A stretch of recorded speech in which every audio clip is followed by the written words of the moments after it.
You're listening to the Archaeology Podcast Network.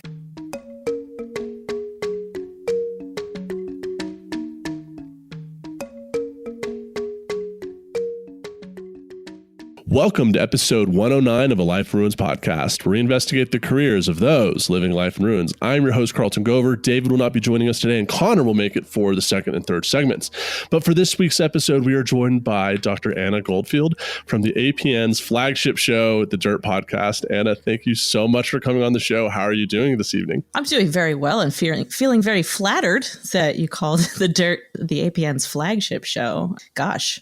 Yeah, no, I'm doing great. Thank you for having me. Absolutely. I mean, at all of our monthly meetings for the APN, and we go through monthly episode downloads, it's always The Dirt in the, if not tens of thousands, then Bruins is down there with like 5,000 a month. So it's always, The Dirt is what we aspire to be one day if we ever get our act together. We're hoping to get to your guys' level of listenership, and also your guys' content is just phenomenal, what you guys are able to cover. Yeah, I mean, thank you. Thank you so much. It is really fun to get to talk about something new every week, or at least as close to every week as we can manage with our day jobs. Absolutely. So we really wanted to get you, and we will have Amber on later on, just really kind of have our listeners get to know you guys, which you guys both propelled into anthropology and what led to The Dirt. So, I mean, just kind of kicking us off, what first got you interested in anthropology to begin with? I mean, I think it was history first that I really got interested in. I've always been really into the past and really curious about how people lived and how it was different from how I lived and how the world was different and how technologies were different. The stuff, like the actual physical stuff, the development of technologies and the creation of art and the actual physical remnants of the past have always really interested me. But I didn't really realize that for a long time. As a kid, I was super into the Middle Ages. I still am. I'm still into, castles and swords and sort of the very sort of pop culture-ified Middle Ages. And I've said this on The Dirt, and I will continue to say it because I deserve to be roasted for this, but I had a medieval castle-themed bat mitzvah. And in context and in retrospect, the medieval period for Jews was a rough time in Europe. And so the irony is not lost on me. But when I went to undergrad, I started as a classics major. I really, really loved the Greek and Latin classes that I was fortunate enough to take in high school. And I went to Bryn Mawr College, which is a small liberal arts women's college just outside of Philadelphia. And I started in the classics program, and I was like, I'm going to do Latin and Greek and learn about the ancient world. And then about a semester and a half in, I realized that while the languages were really interesting, what I was really, really captivated by was the lives of people. And this was also because I had also taken an archaeology class. I took sort of Intro to Archaeology 101 or 100, whatever it was. And I realized okay, the languages interested me because it was kind of a lens into the lives. And I didn't have access to, as a high school student, I didn't have access to archaeology or anthropology classes. I was doing Greek and Latin, but not learning the wider context of the ancient world in which those languages were spoken. And so that sort of propelled me into archaeology. And I've really spent my career as an archaeologist for a really long time, not knowing what I was doing and sort of blundering into the right place by accident. And so when I finished my undergraduate degree, it's a degree in classical and Near Eastern archaeology, which essentially for me was an art history degree because I didn't take the opportunity to do field work at that time. I went and studied abroad, but that didn't include field work, and really no aspect of sort of the practical parts of archaeology were ever dealt with. I didn't really learn how excavations work. I didn't learn what a total station was. I didn't know how to some extent, I learned how artifacts are studied and cataloged and illustrated, and that was a big part of my interest, was illustrating artifacts, which is something that I still do. But I really don't think I got an archaeology education until graduate school. And so For grad school, I went to Boston University because I applied to 3 programs, and that's the one that I got into, and it sort of simplified things for me. After undergrad, I took 2 years off after undergrad to sort of experience living in the real world and have a real job. Hated that. And so I went back to school. Doing? I worked at the front desk of a dorm at Drexel University, which is in Philly. So I lived in West Philly, and I was the person who like swiped entrance cards at the security desk in front of the dorm. But I wasn't security. I was like the kind of liaison between facilities and like student resources and security. So it was not intellectually challenging at all. It wasn't a great fit for me. It was a job, and it paid the rent. It allowed me to do fun things on the weekends, but I was not happy. And so I really wanted to go back to school, and I really wanted to pursue archaeology. And so I went to Boston University intending to kind of get into, and because I had experience in sort of the classical Near Eastern world, I wanted to kind of continue that, but specifically look at, I think at the time it was sort of the development of technologies, and specifically like how different technologies working with different materials spread to different places. And somewhere along the way, I realized again that wasn't the thing. And I found my way to zooarchaeology. So I really found my way to zooarch, the analysis of faunal remains from archaeological sites in the field. So in my first year of graduate school, I met Dr. Paul Goldberg, who he's a professor. He's currently, I think he's now a professor emeritus at Boston University, but he basically invented micromorphology, which is like the study of site formation processes on a very, very small scale, the scale of sort of grains of sand. Micromorphology, essentially how you study that is that you take sections from a site, you encase them in plaster, you remove them, so you get a chunk of the profile of a site, you impregnate it with resin, and then you can cut it up and take thin sections of it, which you can then look at under a microscope. And you can get a very, very, very fine resolution view of all the layers of sediment, much more than you can just see with the naked eye. You can see whether there's layers of ash and whether silt has blown in or whether clay has washed in due to water movement. So it's a really incredible way of getting at things that have happened at the site over millennia. And he was working at the site of La Pharisee in France, it's in the southwest Dordogne region of France. And he said, why don't you come along for the summer, do some field work? You need the experience. And I had taken high school French. That was my only other non-English language. So that seemed like a reasonable idea. And it also wasn't, I have very protective parents, and it wasn't a part of the world that would make them excessively nervous. So France seemed like a way to go. And so I ended up participating in field seasons at La Pharisee for the next 6 years. And I got the chance to work with Dr. Harold Dibble, he passed away a few years ago, but he was a phenomenal sort of force in the study of lithic technology and the Paleolithic in Europe. So I worked on his team for several years. And over the course of that, realized that I was really, really interested in how ancient people ate, like supported themselves, how they subsisted. Right. I should mention La Pharisee is a Neanderthal site. It's a really well-known, well-established Neanderthal site that was first excavated in the 1920s, and then the World Wars got in the way, and then it was excavated again in the, I want to say, 60s and 70s, and then again in the 2000s.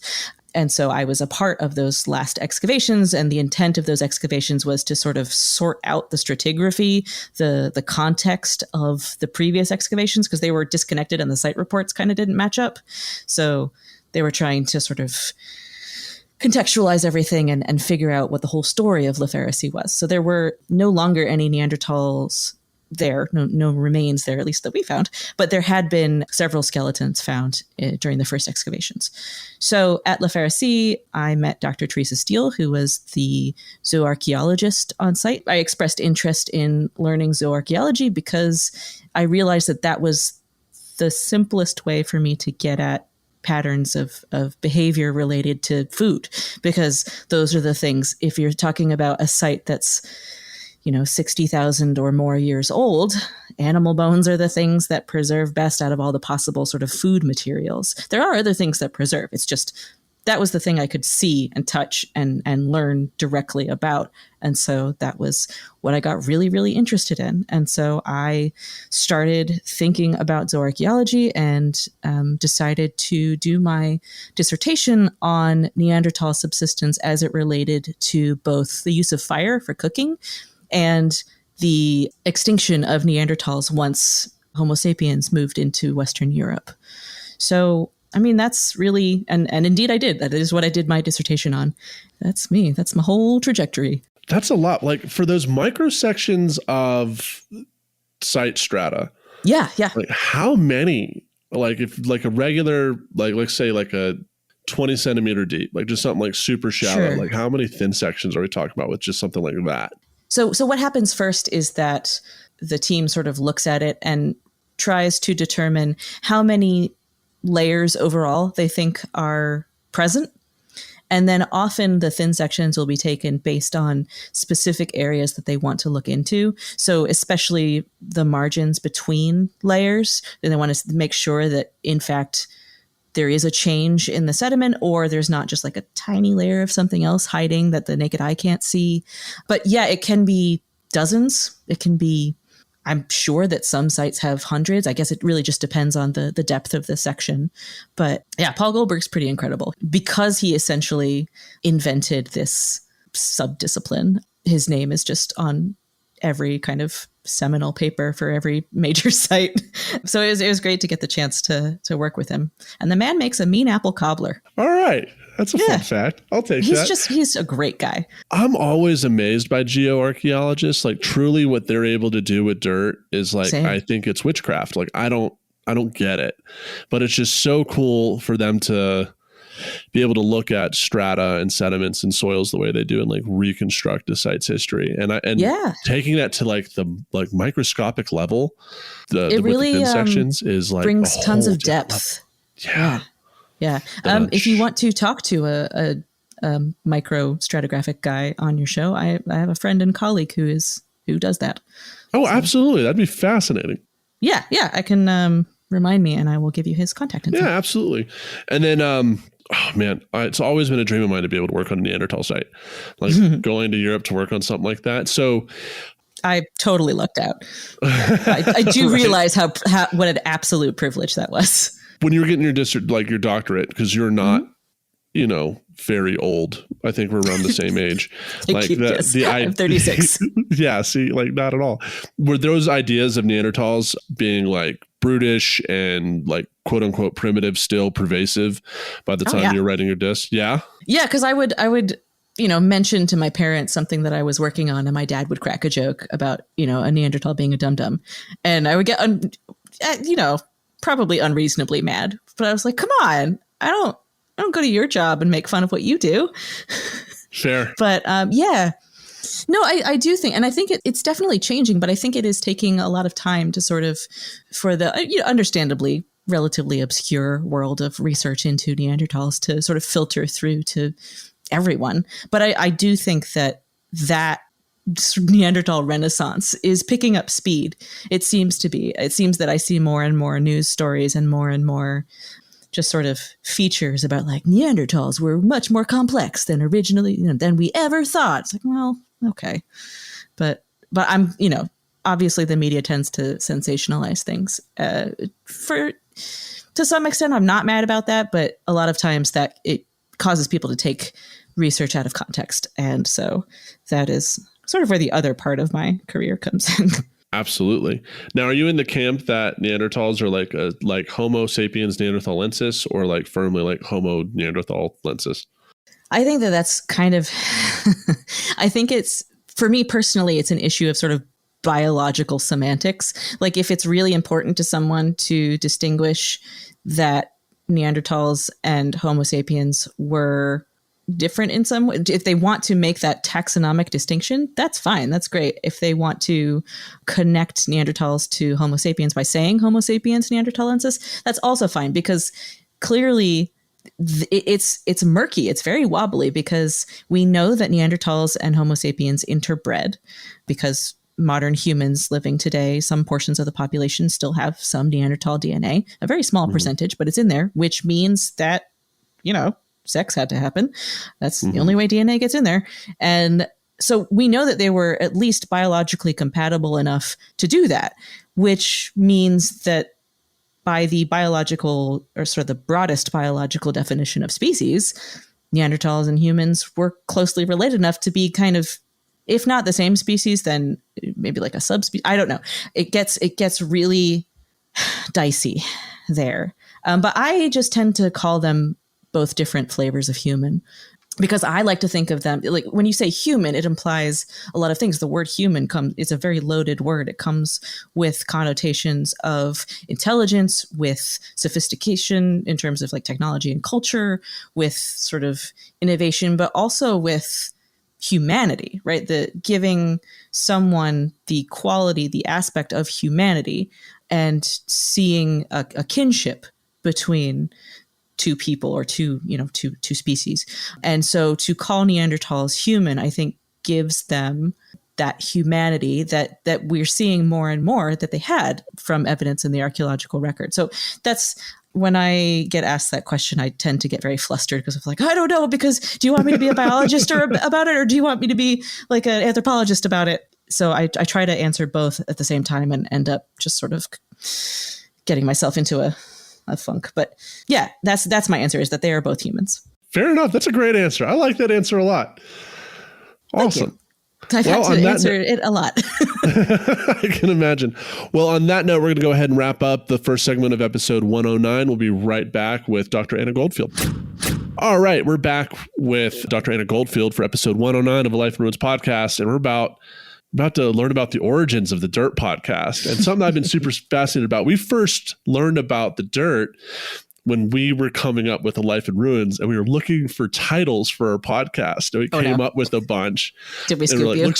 Yes. Well, I mean, like, you guys had it first for a longer period of time, clearly, but it was like, all the clever ones we could come up with, they were like already taken.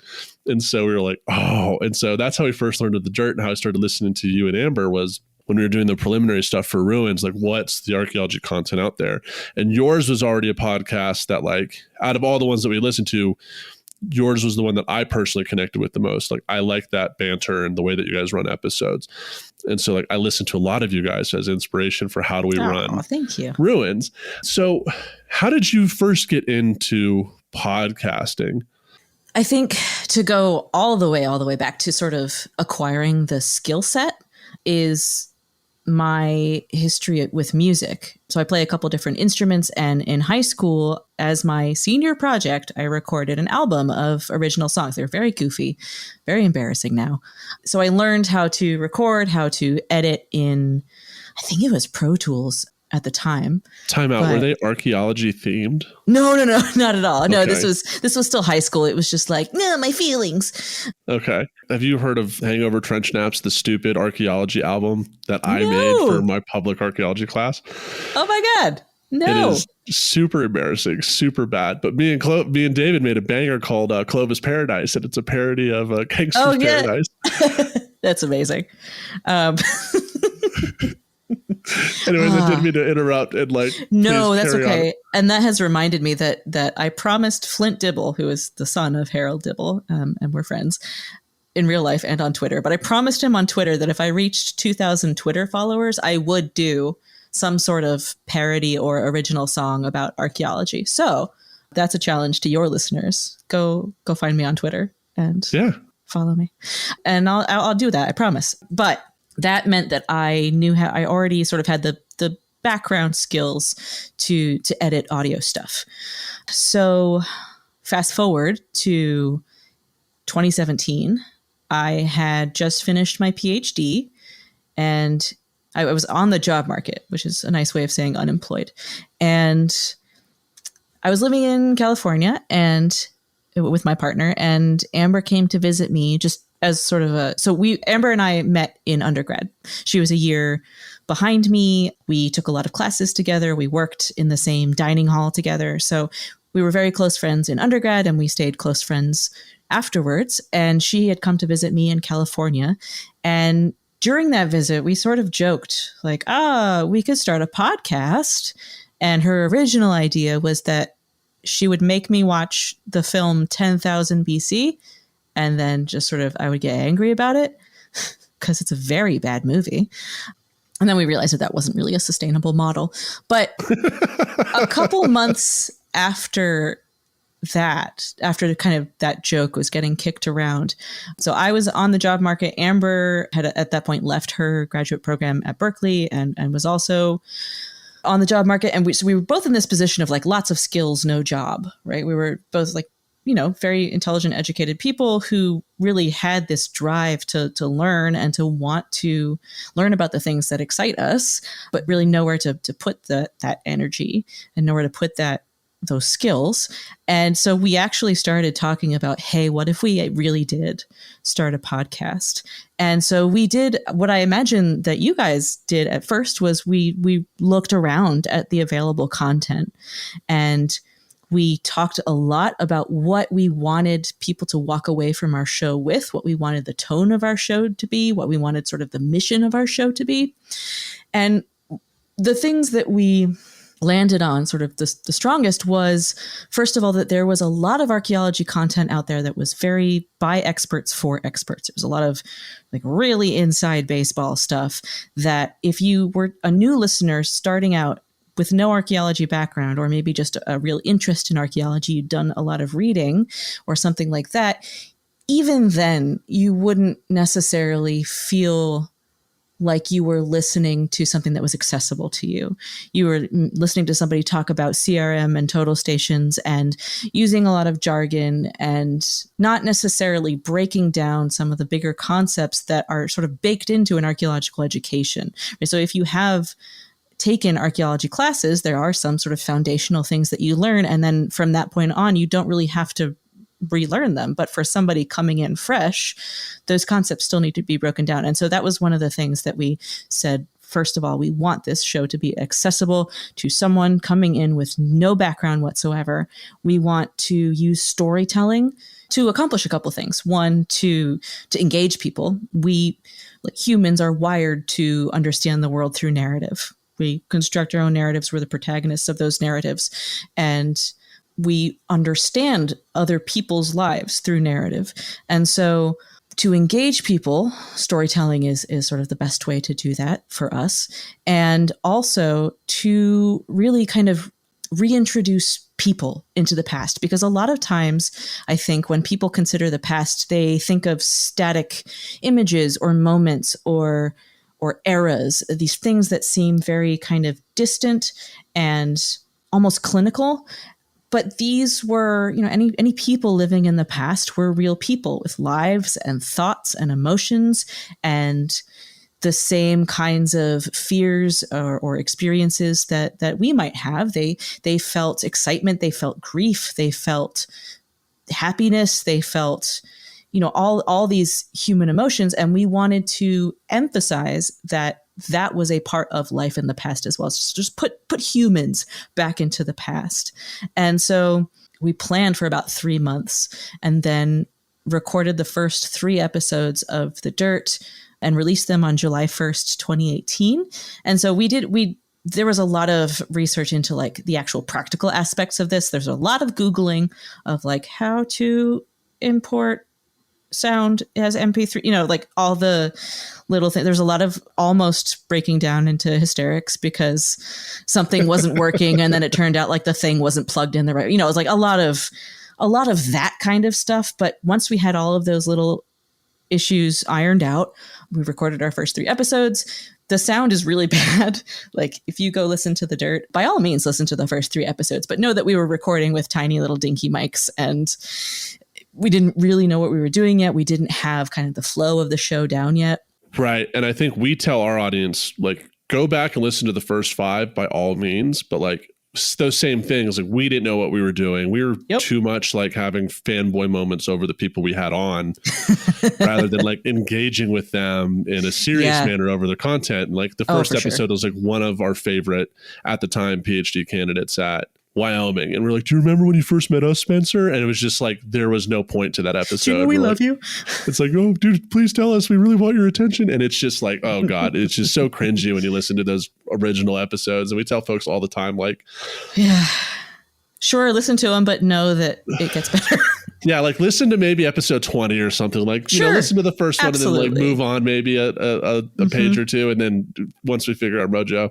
Yeah, like if you want to hear an episode that sounds like we're yelling down an elementary school hallway, absolutely. Episodes like 1 through 5, those are for you. But then we got real microphones and sort of figured our stuff out. But yeah, one of the things is that and we're not as much of an interview-based show as A Life in Ruins. We do have occasional guests on, but we are still learning how to be better interviewers. So it's been really cool to see how you guys have evolved as interviewers and how kind of your technique has changed and you really like you hit your stride. It's really awesome. Oh, thank you. Yeah. But yeah, so we started the show and really kind of depended on our own social networks to get it out there, because getting it on, like as a podcast, getting it onto the Apple Podcasts app and stuff isn't actually that difficult. Sort of any dum-dum with a microphone can do that. But yeah, so we got it out there and we started out with a list of like one of the first things that we did as we were planning was to brainstorm topics. And so we ended up having an initial list of 50 or so topics that we just were like, these are things that sound cool. Like it was a mix of things that we were already knowledgeable about, things that interested us, news stories we had seen recently, things that we were super interested in like as kids, recommendations from other archaeology friends, things like that. And so we had a list of episodes, and we, being still unemployed, we had lots of time to produce those episodes. And so that is what we did. And it was kind of a slow burn, but it really started to take off. And then it especially took off after we joined the Archaeology Podcast Network, because there was already sort of a big old audience built into that. So what was that push to get you guys on the APN? Because you guys were solo, and you guys are also, I believe, the only podcast on the APN that still edits their own show. So you're still doing that. I have a little bit of a control issue, but I really yes, editing is quite a bit of work, especially now that I do actually have a 9-to-5 job, but I really like being the one that builds the story.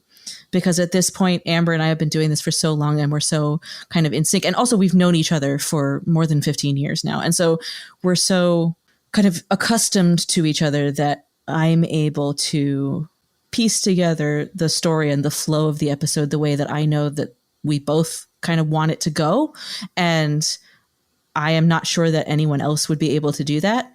That said, I have a lot of respect for the APN and all of the production stuff that happens there. I just am really reluctant to relinquish editorial control. And that's more of a me problem. But I actually honestly don't remember where I first heard about the APN. It must have been like maybe someone listened to our show and said, hey, why aren't you on the Archaeology Podcast Network? But I do remember that I met Chris Webster at what is he? He's just like the producer, the CEO of APN. I met him at the conference, the annual meeting of the Society for California Archaeology, because I had gone to promote the dirt, and that was kind of a fiasco on its own for other reasons. But I had gone to promote the dirt by myself because Amber at that time was living in West Virginia, and so. Yeah, so I had gone to promote the dirt, and I guess it was just like in the exhibitors hall I was walking around, and Chris was there promoting the APN. And so we got to talking, and he offered, he said, if you ever want to join the network, here are the benefits. And he gave me a card, and I went and talked it over with Amber, and we decided that it would be a good idea because, for one thing, again, there was already this large audience built in, but then also it would mean that we would not have to host our own audio. And that was an aspect of the show that at the time, before we had a Patreon that supported the show, was pretty costly. We hosted stuff on SoundCloud. And so like reducing that cost, having the APN automatically push episodes out to all these platforms that we weren't necessarily on before, and getting us out to a whole new audience of listeners were really big perks. But also we wanted to join the sort of the cast of podcasts on the APN. Felt like a good fit. Fair enough. Well, do you have any favorite episodes that you guys have recorded? Because how many episodes do you guys have now? We are currently on episode 189, 8, getting really close to 200. Either 189 or 88 just came out. Okay. I should know this, but yes. I have favorite episodes for different reasons. There are episodes that I'm extremely proud of for sort of intellectual reasons or because of their content. And then there are episodes that I really like because they're funny and dumb. And so episode number 42 is always one that I recommend. It is inspired by the news story that came out right around the time that we wrote the episode about the exhumation of American Revolutionary War soldier Kazimir Pulaski, who was apparently a hero of the Revolutionary War. He was killed in battle, and he may have been intersex. And so his remains were exhumed not for the reason of proving that he was or wasn't intersex. It was something else. I think they wanted to move the remains, or they were changing the monument where he was buried, something like that. Again, this was episode 42, and that's like 140 episodes ago. So, but the media coverage, just like the regular media, not even like the Archaeology Journal coverage of this, was not great. The way that it was treated, the definition of intersex often wasn't used correctly, or it was like, was this man really a woman? Like, that's not what intersex means. So we did an episode talking about that issue, but then also kind of breaking down how archaeologists, like specifically osteologists, can tell the difference between biologically male and female, and also like what intersex is and how that might present archaeologically, and how it is not a foolproof science. Like, sexing a skeleton is not foolproof. There are indicators that show that an individual is more likely to have been male or female, but like it's not a sure thing. And also, we can't know unless we are told through material objects or through writing how an individual identifies. Like, people's thoughts and feelings don't fossilize. So we're left with the skeleton, and that is only helpful up to a point. So we use that episode to kind of dissect that issue, no pun intended, and kind of really bring to light some other kind of related stories that had to do with sexuality and gender expression and identity and things like that. So that's an episode that I'm very proud of for its content. An episode that I just very fond of because it's so silly is our Fish People episode. And that came about as, again, much like the Dirt podcast itself, came up as a joke that stuck. And Amber and I were having kind of a production meeting, and we were brainstorming episode topics. And I was trying to remember the name of a site that was really interesting to me because of these particular statues that look like kind of anthropomorphized fish. And that was what I thought. What I said was, what about that site with the fish people? And obviously Amber didn't know what I was talking about, because that's a really silly thing to say. And I tried to describe it, and then I looked up the site. It's Dolní Věstonice, I think, in Croatia, Serbia, Czech Republic. Oh no. So she just wrote Fish People in the editorial document, and then was like, well, I guess we're doing it. And it ended up being a really fun episode. Like, we really did talk about that site with the statues of if you look them up, they just look like, I don't know, if you combined a man with like a haddock, it's just like these very mournful expressions, very like sort of fishy little mouths, and they're just like going, oh no, very funny. But it ended up being a cool episode. And then my favorite part was I got sort of musically inspired, and at the end, just as a little bonus Easter egg, I made a track of just like a fully harmonized chorus, little song about fish people, just as a little fun Easter egg for the listener.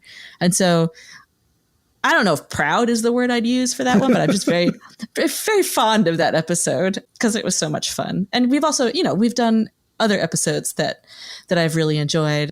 One that I liked was we did an episode on Ötzi, the Iceman, because, it took us a long time to get there because it's a subject that's sort of been endlessly covered. But it was a really fun episode to do nonetheless. And I think we still did a reasonably good job of keeping it archaeological, but also it's like the coldest of cold cases, the 7,000-year-old murder. I love how in the episode title, because it's like, oh my God. Oh my God. The wows on top of the sure O. Did. It was great. So, and just for our audience, episode 117 is Fish People, and episode 154 is Oh my God. Thank you for doing the work for me. Of course. That's what I'm here for. You're here to relax and just chat. I don't have to edit this one. This is so good. I bet. So, and with that, we'll be right back with Dr. Anna Goldfield, and we're going to hit up segment 3 right after these sweet, sweet messages by our producer and co-founder of the APN, Chris Webster. And we're back with episode 109. So for this last segment, we're going to be talking about a little bit of experimental archaeology. And if you've seen the Life in Ruins podcast Insta recently, you've seen we did a little bit of that. I know one of my favorite things about experimental archaeology is that it's really easy to get people like the public involved. Like we do a lot of that with my intro to archaeology courses. We have like an ancient tech day where we have atlatl throwing. And in this recent experiment, we actually had one of my lifelong friends who flew up for my graduation. I've known him since 3rd grade and he has no idea what I do, but we actually brought him out with us for the atlatl experiment.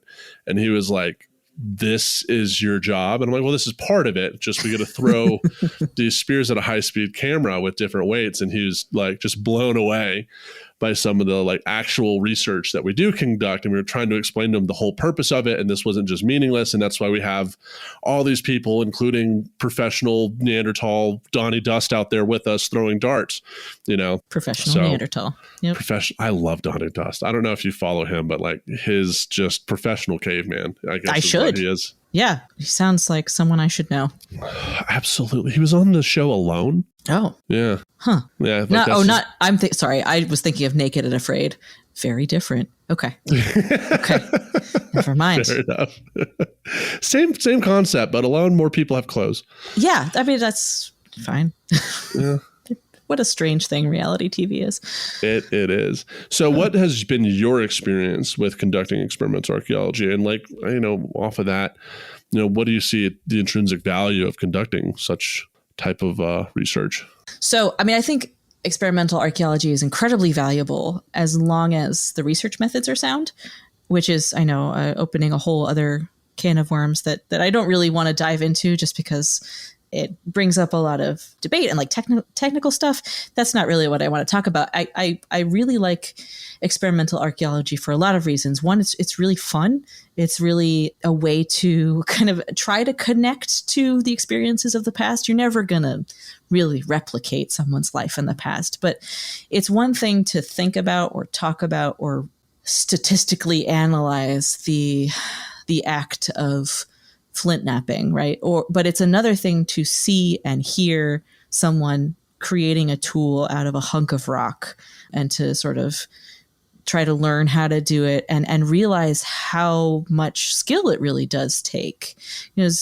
A lot of these things that people did in the subsistence in the past, just living in the past with no metal and no toilets and no mass-produced items and no supermarkets to go shop. You'd have to hunt and gather everything that you needed for your life. And we're so removed from that now. And so for me, experimental archaeology is just so interesting because it's a way to try to access that and to try to find ways to address questions about archaeological materials by experiencing things. And so this is a research project that I'd never actually ended up doing. And frankly, I'm kind of grateful, but I was so interested in it. I fell down such a research rabbit hole, but I got really, really interested in meat fermentation. So let me back up. My dissertation, again, was on Neanderthal subsistence and hunting and nutrition.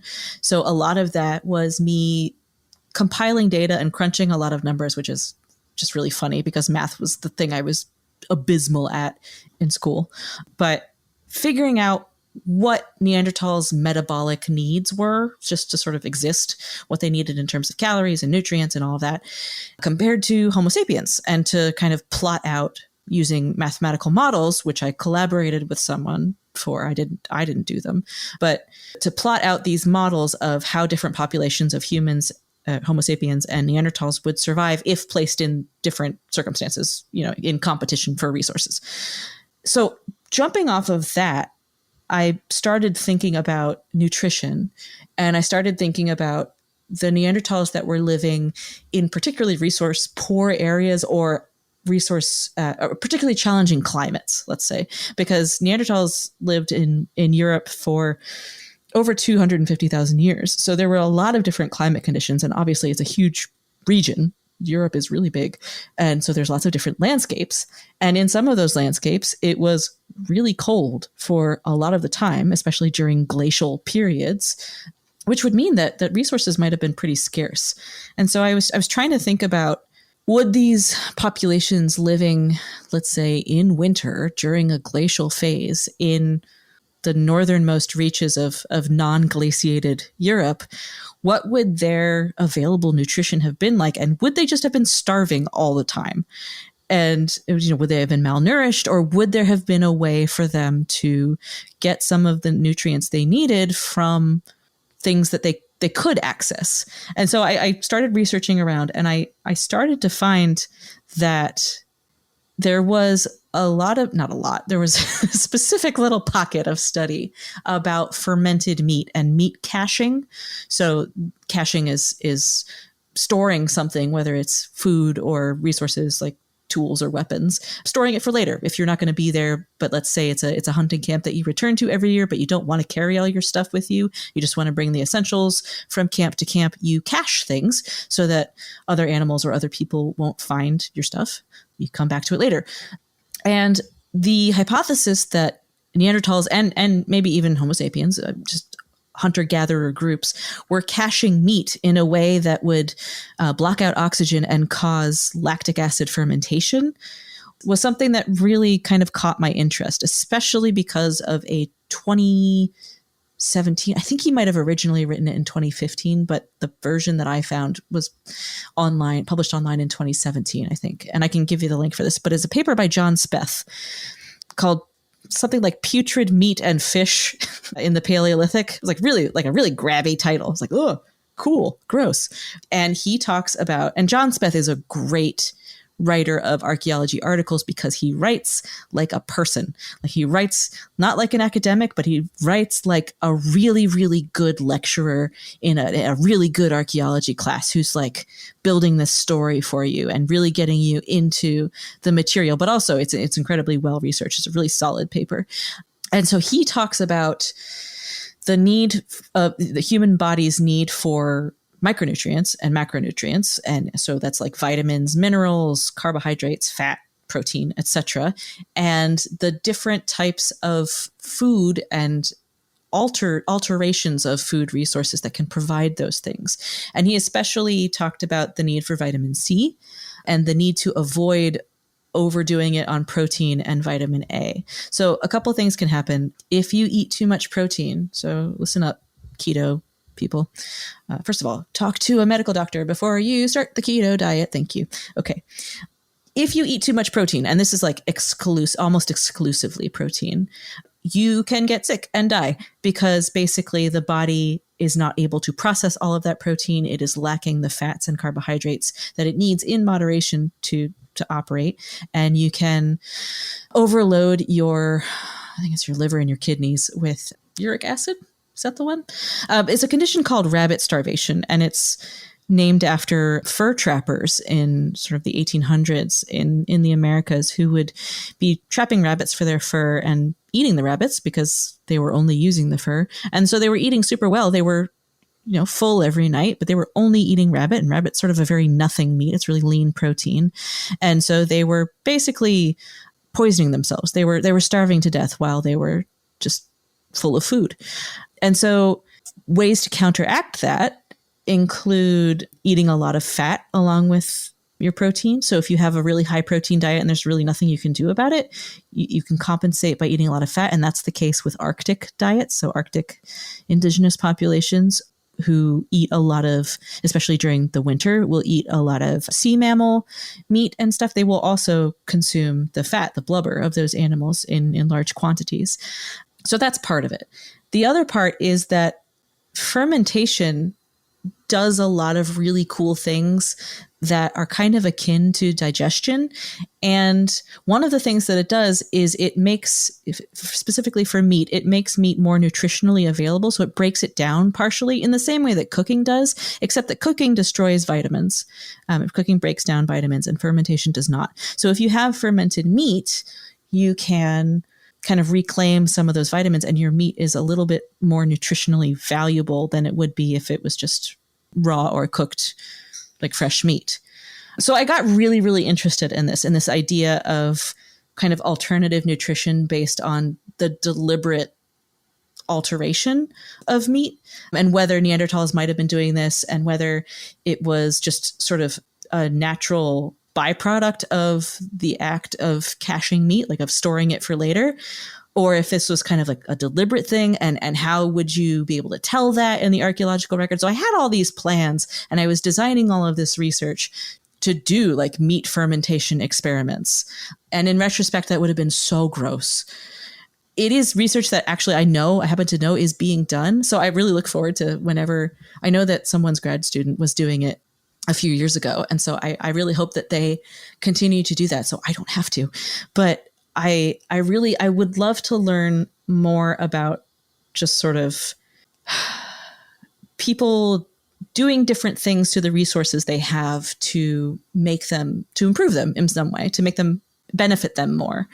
That was my sort of ill-advised side trip into a possible experiment. I was going to apply for an NSF grant. I had the grant like 90% written, and then I got a teaching job. And so that sort of went by the wayside. And frankly, I think it turned out for the best, because I do have a very sensitive stomach, and I think it was probably ill-advised. But I still am very, very fond of experimental archaeology. And my partner, actually, most of her research is based on experimental archaeology, which is why we have a freezer full of cow bones and a shed full of deer bones and a butcher's bone saw. So I haven't escaped it completely.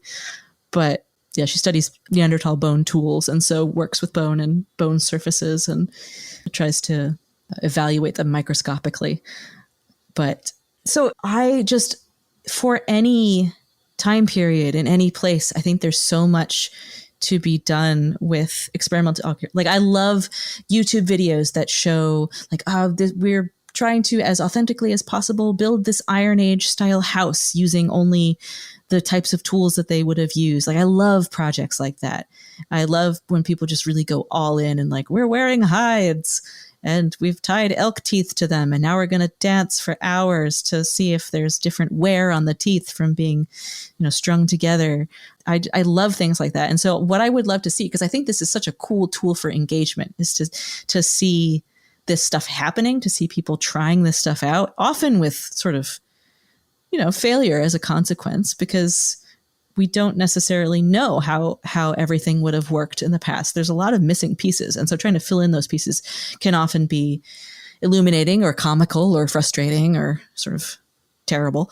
So I would love to see, this is my sort of semi-serious pitch for a TV show that I want to see, or like a YouTube show that I want to see. Do you remember the show Dirty Jobs with Mike Rowe? Oh, absolutely. Yeah, I want that, but for archaeology. So like a non-expert, it could be an archaeologist, but just like a non-expert in, obviously it's not someone who knows every time period everywhere, but a host who talks to expert experimenters who are looking at particular questions about a time or place, like an Iron Age house, whatever, and tries to do the things. So like is guided through the process, so people can see how experimental archaeology is done and how the research methods are built up and how good research is conducted. Because not all experimental archaeology is good research. Do need to have, you need to account for variables and you need to have a solid plan.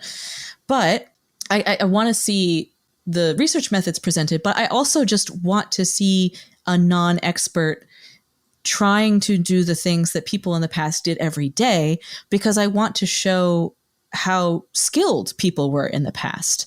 A lot of times, because technology in the past is certainly not as advanced as it is today, but that doesn't mean that people weren't skilled. It doesn't mean that people didn't know how to do really amazing things. And so I want to show these experts, creating adhesive out of birch bark and using it to haft a point onto an arrowhead. I want to see someone, building an atlatl. I want to see someone tanning a hide, things that would have been pretty normal, commonplace activities 100, 200, 1,000, a zillion years ago. I want to see the expert do it. I want to see the novice try to do it. And I want the context of what it would be like for the lives of the people in the past and how it sort of compares to our experience today. I think that would be a really, really fun show to watch. There are not enough hours in the day. Otherwise I would pitch it and make it myself, but maybe in the future.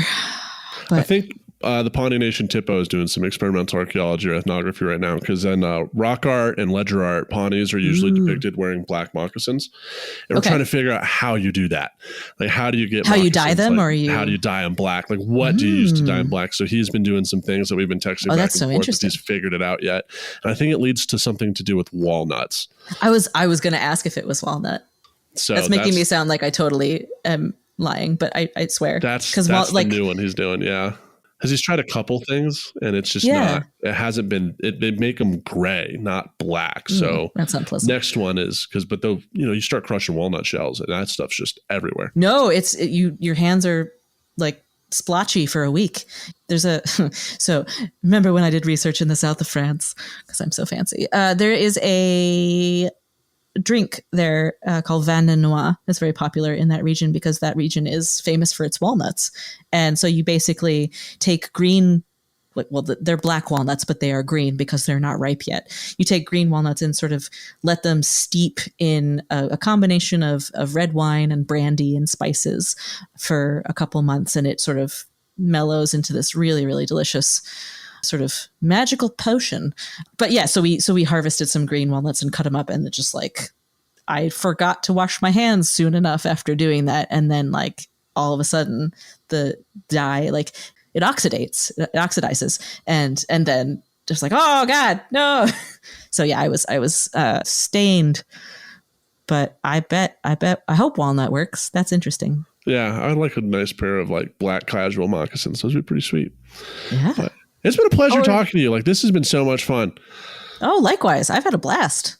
Excellent. So before we end the show, Anna, what are a couple sources that you would recommend for anyone interested in zooarchaeology, podcasting, or experimental archaeology? Oh, boy. Well, for podcasting, it's such a broad thing. The nuts and bolts of podcasting, if you want to know specifically how Amber and I make the dirt, both sort of our philosophy behind the show and the actual steps and software and hardware that we use, we did I'll dig up the link for this. We did a workshop for the Oklahoma Public Archaeology Network that was recorded and I believe is on their YouTube channel, just exactly about that. But otherwise, there are tons of tutorials online for how to set up a basic recording setup. It's one of the great things about podcasting as a medium for creating stuff is that it's a pretty low cost entry point, and it's a reasonably shallow learning. I mean, I'm sure it'll depend on who's doing the learning, but it's a pretty shallow learning curve. There are even a lot of apps now that are just sort of plug and play. So in terms of podcasting and learning how to do it, I would say just listen to a lot of your favorite podcasts and emulate the things that they do, the things that you like about them, the way that they structure their show. If it seems to work for them, try it out, see if it works for you, or, eventually you'll find your own voice. But for zooarchaeology, I would like to shamelessly plug an episode of The Dirt, which is the Funna with Fauna episode. We have fun with our titles. But that is episode 59 of the podcast, and we break down what zooarchaeology is and talk about a few case studies and sort of what those show about the lives of people through the lens of the animals that they interacted with. So that's a fun one. I mentioned Flint Dibble before, but he's phenomenal on Twitter. Like, he creates a lot of Twitter threads, not only breaking down concepts of zooarchaeology and how you can learn about the past through it, but also just he debunks a lot of pseudoscience and pseudoarchaeology on there. He also has a YouTube channel where he's posted several of his lectures. So if you want to get a little bit deeper into a little bit more than just basic introductory zooarch, I would say start there. And then if you want to get even deeper, I can recommend 2 actual textbooks. One is The Archaeology of Animal Bones by Terry O'Connor, which is pretty approachable. It is definitely an academic book, but it's written in a pretty straightforward and accessible way. And then An Introduction to Zooarchaeology by Diane Gifford Gonzalez. It does exactly what it says on the tin. It's an introduction to zooarch. But yeah. Excellent. And where can our listeners find you on social media? If you don't want to go on social media, you can just go to thedirtpod.com, because all of our socials feed right to the webpage. But if you do want to join the dumpster fire that is Twitter, you can find me at Anna Goldfield, just my name. And you can find the Dirt at Dirt Podcast. And then you could also follow me on Instagram, me specifically, if you mostly want pictures of food and cats. But I'm at Puppy Digs, and the Dirt is at the Dirt Pod on Insta. Excellent. And if given the chance, would you still choose to live a life in ruins? Oh, yeah. I live a life pre-ruins. I'm living a life in caves, baby. Excellent. Perfect. I love that. Pre-ruins, first one. All right. Well, everyone, we just interviewed Dr. Anna Goldfield. You can find her on Twitter at Anna Goldfield, and of course, The Dirt at Dirt Podcast, as well as Instagram at Puppy Digs and at The Dirt Pod. Please be sure to rate the podcast and provide us with any feedback on whichever podcasting platform you're using to listen to our show. And as always, if you're listening to this episode on the All Shows feed, please go find the Life in Ruins podcast and subscribe to us there, and follow us and listen to our podcast on our page to help us grow our channel and help us eventually take over the Dirt Podcast. And with that, I believe in you. And with that, we are out.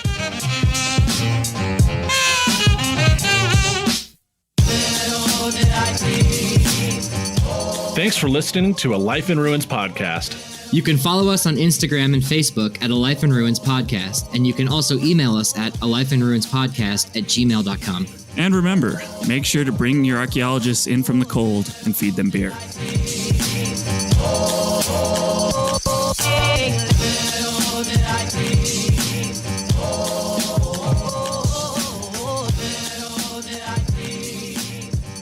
This episode was produced by Chris Webster from his RV traveling the United States, Tristan Boyle in Scotland, DigTech LLC, Culturo Media, and the Archaeology Podcast Network, and was edited by Chris Webster. This has been a presentation of the Archaeology Podcast Network. Visit us on the web for show notes and other podcasts at www.archpodnet.com. Contact us at chris@archaeologypodcastnetwork.com.